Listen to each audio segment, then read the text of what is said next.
오늘은요, 가톨릭대학교 의과대학 부천상모병원에서 호흡기내과를 담당해 주시고 계시는 김용현 교수님 모셨습니다. 교수님 안녕하세요. 네, 안녕하세요.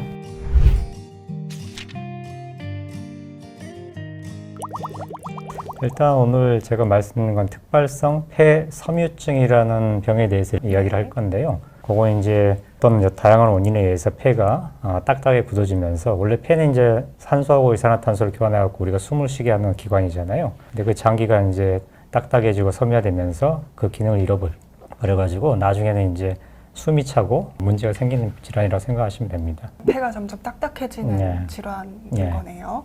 일단 제가 폐섬유에 대해서 먼저 말씀드리겠는데, 제가 오늘 말씀드릴 특발성 폐섬유증이라는 병이 있고, 그 외에도 사실 폐섬유화, 폐를 딱딱하게 만드는 많은 원인들이 있습니다. 원인 불명인 경우도 많고요. 우리 이제 일상에서는 이 분진이라든가 어떤 먼지 같은 걸 마셨을 때, 혹은 어떤 직업적으로 환경적인 노출된 어떤 물질에 노출돼서 나타날 수 있습니다. 그 다음에 어떤 특별한 약제의 부작용이라든가 방사선 치료, 혹은 이제 본인이 가지고 있는 어떤 유전적 요인이 이런 것을 더 잘 만들 수도 있습니다. 또 하나 이제 여성분들한테 많이 생기는 자가 면역 질환이라는 게 있습니다. 이건 이제 자기 자신의 면역 체계가 자기의 몸을 공격해가지고 생기는 병이죠. 대표적인 게 류마티스 관절염도 그런 질환인데, 이런 병들에서도 동반돼서 폐 손상이 일어나고 이거에 의해서 폐가 딱딱해지는 이런 폐섬유가 일어날 수가 있습니다. 그 외에도 전문적이긴 하지만은 만성 과민성 폐렴이라든가 드문 사르코이드증 같은 것들이 일어날 수 있습니다. 또 여러분들이 잘 아시겠지만은 예전 이제 가습기 살균제가 상당히 문제가 됐었잖아요. 네. 이것도 이제 흡입을 했을 때 이런 폐섬유화를 일으킬 수 있습니다. 이처럼 폐섬유화 원인은 굉장히 다양합니다. 제가 간단하게 간질성 폐질환 것을 설명을 드리겠는데, 간질성 폐질환이라는 것은 여러 가지 병이 이제 모여져 있는 하나의 카테고리, 그런 영역이라고 할 수가 있어요. 그 중에서 이제 제가 여기 보여드리는 것이 원인이 확인되는 경우가 있고, 그러니까 원인을 알 수 있는 경우,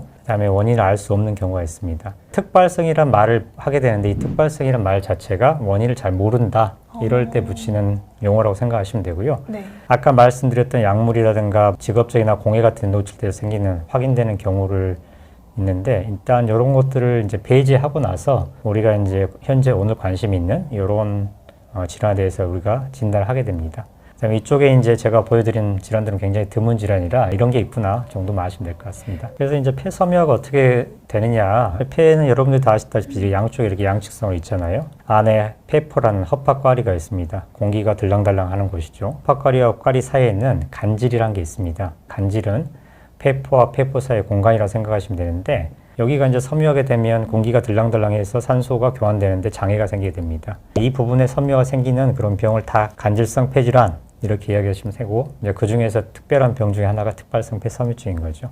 폐섬유화 과정을 제가 이제 보여드렸는데, 먼저 폐포가 손상이 되고 이게 정상적으로 치유가 돼야 되는데 치유하는 과정이 제대로 이루어지지 않았을 때 폐포가 딱딱해지면서 기능을 상실하는 게 폐섬유화입니다. 오늘 제가 주로 이제 이야기할 건 특발성 폐섬유증이라고 있는데, 아까 말씀드렸던 많은 원인 중에서 특별한 이제 한 가지 병 중에 하나죠. 이걸 진단할 때는 먼저 다른 원인들을 다 배제를 해야 됩니다. 특발성 폐섬유증이 아닌데도 마치 특발성 폐섬유증이라는 병처럼 보이는 경우들이 있다는 거죠. 진단을 내리기가 쉽지 않은 케이스들이 꽤 있고요. 네. 그래서 이제 여러 가지 검사들이 필요하게 됩니다. 제가 이제 특발성 폐섬유증에 대해서 말씀드리고 싶은 게 밑에 보시면 제가 그래프를 보여드렸는데 5년 생존율을 보여준 그래프입니다. 유방암과 대장암을 제가 표시를 해놨고 전립선암이 있는데, 제일 마지막에 까만색으로 표시된 게 이제 특발성 폐섬유증입니다. 실제로 5년 생존율이 이런 암보다 훨씬 낮다는 거죠. 훨씬 예후가 좋지 않습니다. 현재까지 이제 폐암이 가장 나쁜 걸로 돼 있잖아요. 췌장암이라든가 그런 걸 빼고는 나머지 암들보다 훨씬 예후가 나쁘기 때문에 이 병이 상당히 중요합니다.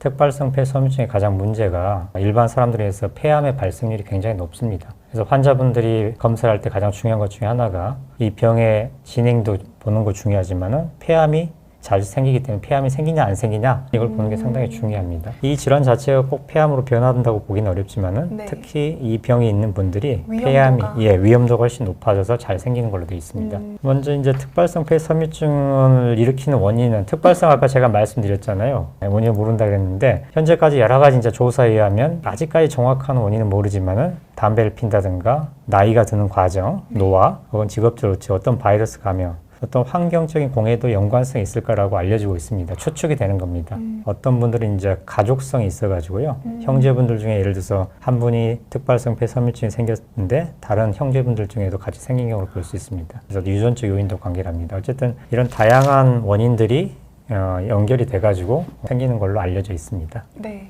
일단 이제 이 병을 어떻게 진단하느냐 이제 여러분들이 궁금하실 텐데 대개 이제 환자분이 어떤 증상이 있어서 병을 오겠죠. 그런 게 있고 이런 것들을 바탕으로 엑스레이라든가 CT를 찍어서 알게 됩니다. 그 다음에 이제 정말로 폐 기능이 떨어져 있는지를 알기 위해서 폐 기능 검사라는 걸 하게 되고 또 기관지 내시경 검사를 하게 됩니다. 그 다음에 어떤 분은 많이 진행하면 피 속에 이제 산소 수치가 산소 포화도가 떨어지기 때문에 이런 걸 측정해서 얼마나 병이 심한지 6분 보행 검사라는 게 있습니다. 6분 동안에 열심히 걸으면 숨이 얼마나 차시는지 본인이 얼마나 사는지도 알 수가 있고 네. 얼마나 몇 미터를 걸으시냐에 따라서 폐 기능이 어느 정도 유출할 수 있는 거죠. 어떤 분들은 운동을 안 할 때 가만히 계실 때는 괜찮은데 운동을 6분 보행을 하고 나면 산소 수치, 포화도가 떨어진 경우를 볼 수 있습니다. 정상인에서는 안 떨어지거든요. 네. 그래서 그런 걸 가지고 판단할 수가 있습니다. 우리나라 같은 경우 굉장히 많이 이게 CT를 찍잖아요. 건강검진을 많이 하기 때문에 많은 미리 분들이 조기 발견이 조기 되나요? 발견이 외국에 비해서 많이 되는 편이고 그래서 실제 발견됐을 때 아무 증상이 없는 분도 꽤 많습니다. 이와 같은 검사를 해가지고 확실치 않을 때는 마지막에 폐 조직 검사라는 검사를 하게 됩니다. 네. 일종의 수술입니다. 이거 전신마취하고 흉곽경이라는 걸 이용해서 수술을 하는 거죠. 폐 조직 검사를 항상 하는 경우는 아닙니다. 다른 검사 방법으로 그 병이 확실하다고 판단되면 굳이 폐 조직 검사를 하지 않아도 됩니다. 네. 병의 초기에 증상이 없는 경우가 제일 많고요.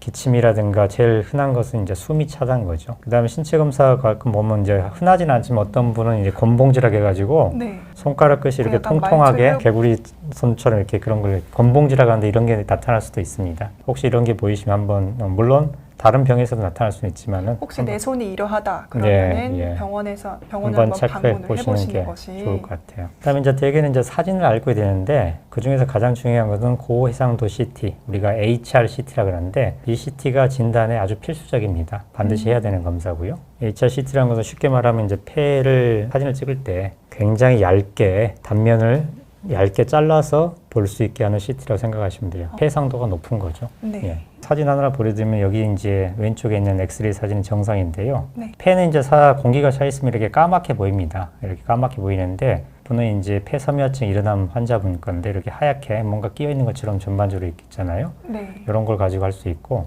고해상도 CT를 제가 하나 예로 보여드리면 여기 제가 화살표를 해놨는데 이런데 이제 까만 부분은 정상적인 폐입니다. 말끔하게 깨끗하게 보이죠. 네. 근데 여기 보시면 이제 마치 구멍이 뚫린 것처럼도 보이고 하얗게 벌집 있잖아요. 네. 벌집 모양이라고 표현하는데 그런 벌집 모양의 형태로 이런 나타나게 됩니다. 이게 이제 폐가 굳어진다는 표시죠. 이걸 가지고 우리가 진단을 하게 됩니다. 이런 환자분들이 나중에 이제 병이 진행하게 되면 이 까만 부분, 정상인 폐가 없어지면서 전체가 다 이렇게 벌집 모양으로 바뀌면서 폐 기능을 상실하게 됩니다. 그렇게 이제 진행하는 병이 특발성 폐섬유증이다 이렇게 생각하시면 될 것 같아요. 진단할 때 중요한 게 이제 폐 기능 검사가 중요한데요. 폐 기능은 폐활량을 보기 위한 겁니다. 여기 보시는 화살표분이 폐활량인데 퍼센테이지가 있습니다. 79%라고 되어 있는데 이건 정상 사람들에 대비해서 100을 기준으로 했을 때 환자분의 폐활량이 79%로 떨어져 있다.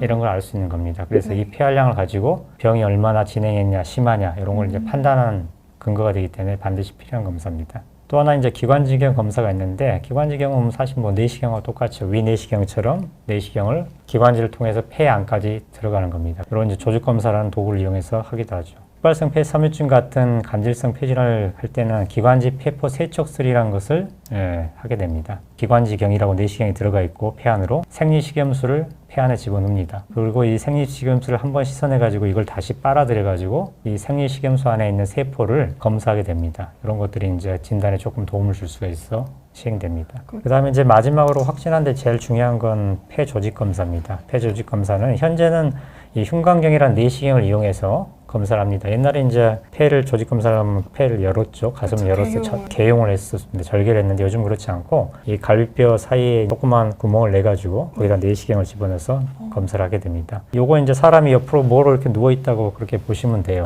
여기에 이제 이 흉곽경이라는 내시경이 들어가는 거죠. 모양이 이렇게 생긴 것들이. 실제 검사한 사진을 제가 좀 보여드리려고 왔습니다. 내시경이 들어가서 안에를 보면 이렇게 폐가 보이죠. 폐가 까만데요. 예, 이분은 이제 담배를 많이 폈기 때문에 특발성 폐섬유증은 흡연하고 상당히 연관성이 높습니다. 원인의 하나라고 생각했죠. 이렇게 폐를 들여다보면서 이러한 도구를 집어넣어갖고 폐를 조금 잘라내는 조직 검사를 하게 됩니다. 이런 식으로 검사를 하시는데 생각보다 굉장히 안전한 검사 중에 하나입니다. 그래서 이건 이제 시청자분들이 조금 이제 도움이 되시게 이게 이제 폐 조직 검사한 실제 표본이거든요. 이렇게 네. 떼가지고 현미경으로 들여다보면 좀 더 크게 확대를 해서 보면 여기 하얗게 보이는 부분은 공기가 들어있는 이 허파꽈리들입니다. 네. 그래서 이 부분은 정상인데 이 부분을 보시면 이렇게 핑크빛으로 이렇게 두꺼워져 있잖아요. 네. 이런 부분들이 폐가 딱딱해진 섬유화가 일어난 병이 있는 부분입니다. 그래서 이런 조직 검사를 통해서 최종 확진을 내릴 수가 있습니다. 저 정도면 어느 정도까지 지금 진행이 됐다고 보통은 진단을 내리시나요? 조직 검사 자체는 진단을 위해서 도움이 되지 얼마나 병이 진행됐냐 보기는 어렵습니다. 왜냐하면 조직 검사라는 것은 폐 전체에서 일부만을 떼가지고 그렇군요. 보는 거죠. 진행에 관련된 게 이제 폐 기능 검사가 굉장히 중요합니다. 폐활량이요. 예. 이제 아까 육분 보행 검사 제가 설명드렸는데 실제 저희 병원에서 이제 하는 거죠. 검사 전에 산소 포화도를 재고 운동을 했을 때 산소 포화도가 떨어지는 걸 보고 몇 메타를 걸 수 있느냐. 결국 이제 운동을 잘 하신다는 건 폐 기능이 그만큼 좋다는 뜻이겠죠. 그런 이제 검사를 하게 됩니다. 그럼 6분 보행 검사로는 이제 그 진행 정도를 알 수 그렇죠. 있나요? 예. 처음 진단하실 때도 하는 경우가 있고 네. 중간에 약물 치료에서 내가 얼마나 계속 나아졌나, 운동 능력이 계속 유지되는가 이런 걸 평가하기 위해서 이제 이런 검사를 하게 됩니다. 네.